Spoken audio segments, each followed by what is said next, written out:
What if I told you that emotions could spread quickly like a plague?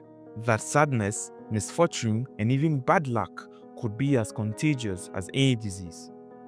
This story isn't just about scandal and power.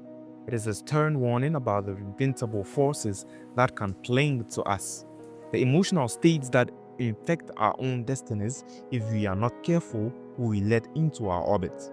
Our story begins in 1813 in Limerick, Ireland, with a girl named Marie Gilbert. Little did anyone know that this young woman was destined for a life of dazzling highs and dramatic lows.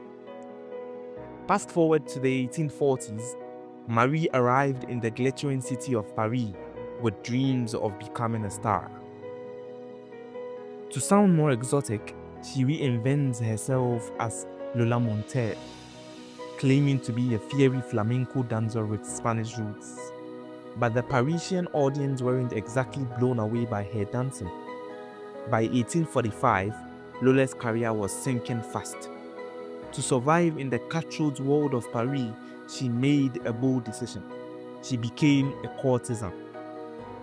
And let's just say she was incredibly successful at it. Now, Lola had her sights set on something bigger than just survival. She wanted to revive her dancing career, and there was only one man who could help her: Alexandre Dujardin. Alexandre Dujardin, the powerful owner and drama critic of the newspaper with the largest circulation in Paris.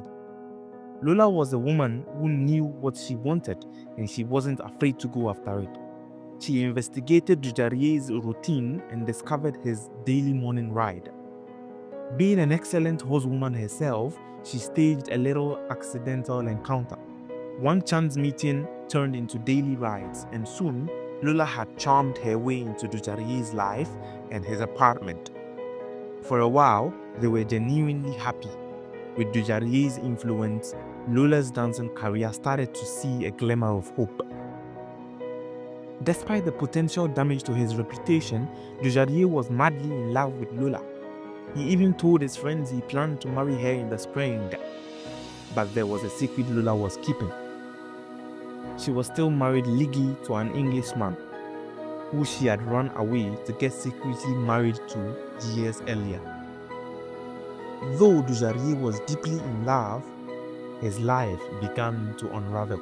His business fortune took a turn for the worse, and his influential friends started avoiding him. Then came the fateful night of a party. Dujardin went alone after a quarrel with Lola, who he refused to take along.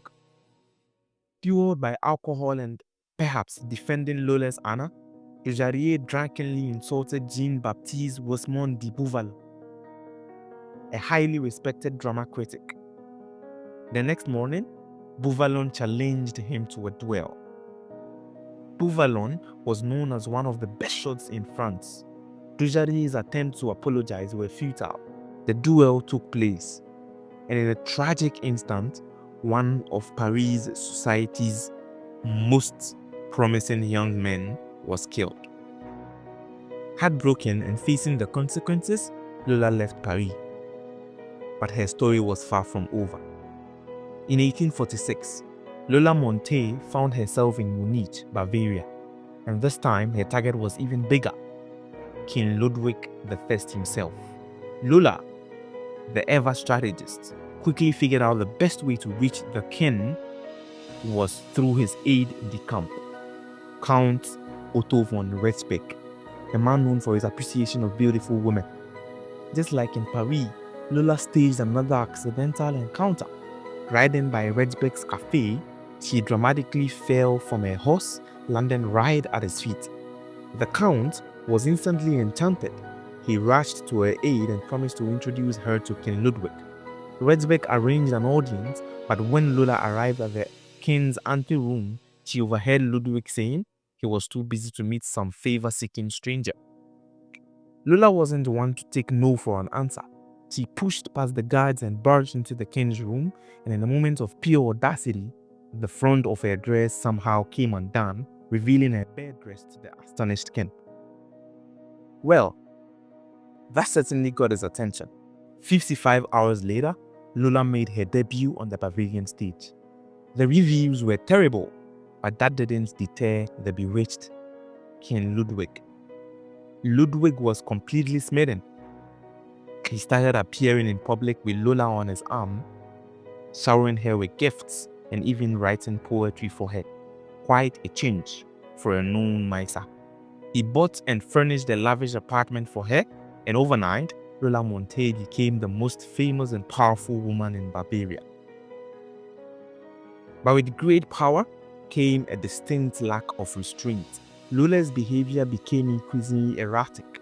Incidents like these infuriated the upstanding citizens of Bavaria, but Ludwig was blinded by his infatuation. He stood by Lola, even making her a Bavarian citizen. Anyone in the king's entourage who dared to criticize Lola was promptly fired. While the Bavarians' love for their king turned into disrespect, Lola was elevated to countess, had a new palace built for her, and began to meddle in politics, advising Ludwig on policy. She was the most influential force in the kingdom, treating government ministers with utter contempt. The result? Riots erupted throughout Bavaria. A once peaceful land was on the brink of civil war, with students everywhere chanting, "Raus mit Lola," meaning "out with Lola." By February 1848, the pressure became too much for Ludwig to bear. With immense sadness, he ordered Lola to leave Bavaria immediately. She left, but not before securing a hefty payout. For the next 5 weeks, the Bavarians' anger was directed at their once beloved king.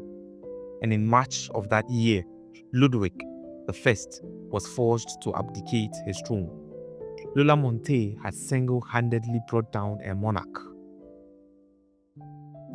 Lola Montey then set her sights on England. More than anything, she craved respectability.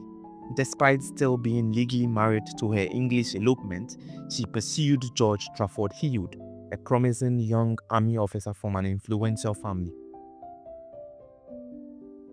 Heald was 10 years younger than Lola and could have had his pick of the prettiest and wealthiest young women in English society. Yet, he fell completely under her spell and they were married in 1849. But Lola's past soon caught up with her. She was arrested for bigamy. True to form, Lola skipped bail and she and Heald fled to Spain. Their relationship quickly turned sour. They quarreled violently, and on one occasion, Lola even slashed Heald with a knife.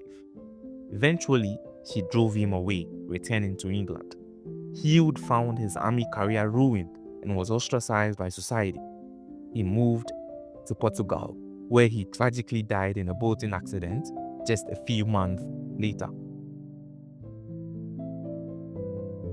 Lola's tumultuous life continued across the Atlantic. In 1853, she moved to California and married a man named Pat Hall. Their relationship was, unsurprisingly, just as stormy as all her others. She soon left Hall for another man.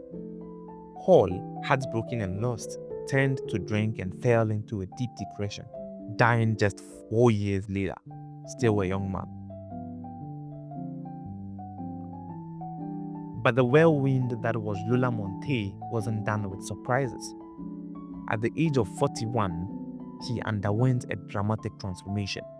She gave away all her extravagant clothes and jewelry and turned to religion.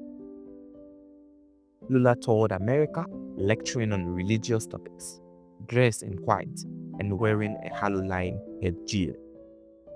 2 years later, in 1861, the extraordinary life of Lola Montey, having destroyed the life of many men, came to an end.